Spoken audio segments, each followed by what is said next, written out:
Bismillahirrahmanirrahim. Assalamualaikum warahmatullahi wabarakatuh. Rabbi shrahli sadri wa yassirli amri wahlul 'uqdatam min lisani yafqahu qawli. Alhamdulillahi rabbil alamin. Wassalatu wassalamu ala asyrafil anbiya'i wal mursalin Sayyidina Muhammadin wa ala alihi wa ashabihi ajmain. Amma ba'd. Pertama-tama, marilah kita panjatkan puja dan puji syukur atas kehadirat Allah Subhanahu wa Ta'ala yang telah memberikan kita limpahan nikmat, rahmat, dan hidayahnya sehingga kita bisa melaksanakan perintahnya dengan baik. Salawat serta salam tak lupa pula kita kirimkan kepada junjungan Nabi besar Nabiullah Muhammad Sallallahu Alaihi Wasallam. Dialah Nabi yang membawa kita dari alam yang gelap gulita menuju alam yang terang menderang seperti sekarang ini. Baiklah, pada kesempatan kali ini saya akan membawakan ceramah yang berjudul Bahagia Karena Mereka Bahagia. Bahagia adalah suatu rasa yang semua orang harapkan. Bagaimana tidak? Orang bahagia akan merasakan kenikmatan hidup setiap detiknya, ketenangan dalam menjalani aktivitas harinya, dan kenyamanan menikmati nikmat-nikmat Allah Subhanahu wa Ta'ala yang diberikan kepadanya.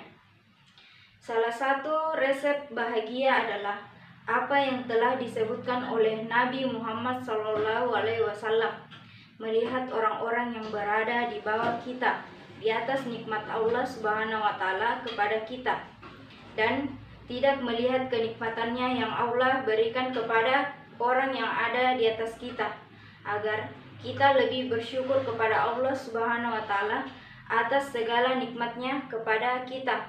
Rasulullah Shallallahu Alaihi Wasallam bersabda, A'udzubillahi minasyaitonirrajim. Bismillahirrahmanirrahim. Anduru ila man asfala minkum wa la tanduru ila man huwa fawqakum fa huwa ajdar an la tanduru nikmatallah, yang artinya, lihatlah orang yang berada di bawah kalian, jangan kalian melihat yang ada di atas kalian. Itu lebih baik membuat kalian tidak mengkufuri nikmat Allah. Hadis riwayat Muslim 2963. Hadirin wal hadirat rahimakumullah. Kebahagiaan yang dirasakan oleh kaum muslimin saat ini akan kembali berkumandang di Hagia Sophia setelah kurang lebih 86 tahun dijadikan museum oleh Kemal Atatürk. Jumat lalu, Turki menetapkan Hagia Sophia kembali difungsikan sebagai masjid kaum muslimin. Kebahagiaan yang mereka rasakan, kita turut bahagia atasnya, karena kebahagiaan kaum muslimin lainnya, baik itu yang berada di sekitar kita maupun yang hidup di luar sana, di berbagai tempat dan negeri, juga kita rasakan. Ini merupakan ciri keimanan yang sempurna, mencintai apa yang dicintai saudara kita, kaum muslimin lainnya, sebagaimana kita cinta ketika itu terjadi kepada kita. Rasulullah Shallallahu Alaihi Wasallam bersabda, tidaklah beriman seseorang dari kalian sehingga dia mencintai untuk saudaranya sebagaimana dia mencintai untuk dirinya sendiri. Muttafaqun alaih. Hadirin wal hadirat rahimakumullah. Ada 4 pembagian manusia ketika melihat orang lain, saudaranya kaum muslimin lainnya bersedih, kesusahan, dan gembira, berbahagia, yaitu: pertama, benci ketika melihat orang lain bahagia.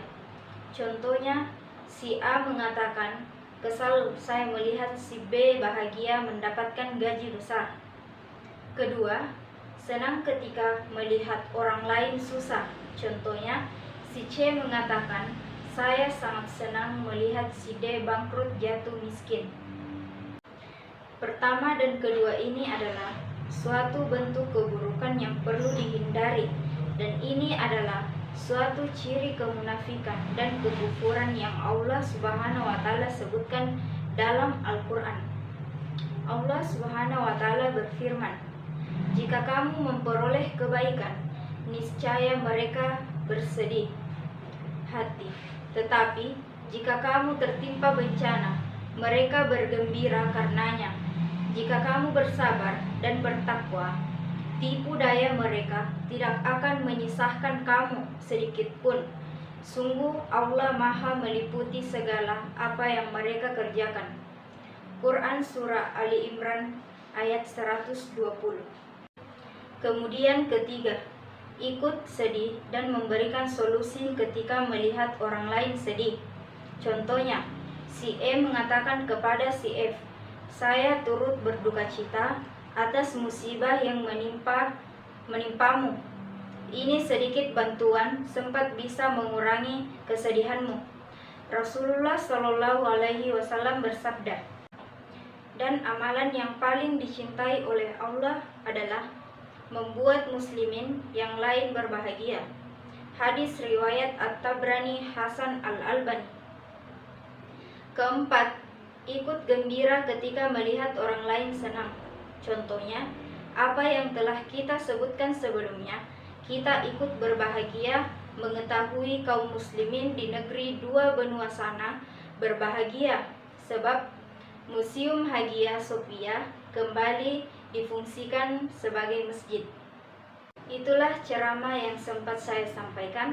Kurang lebihnya saya mohon maaf jika ada salah kata yang saya ucapkan, dan atas perhatiannya saya ucapkan terima kasih. Wabillahi taufiq wal hidayah. Wassalamualaikum warahmatullahi wabarakatuh.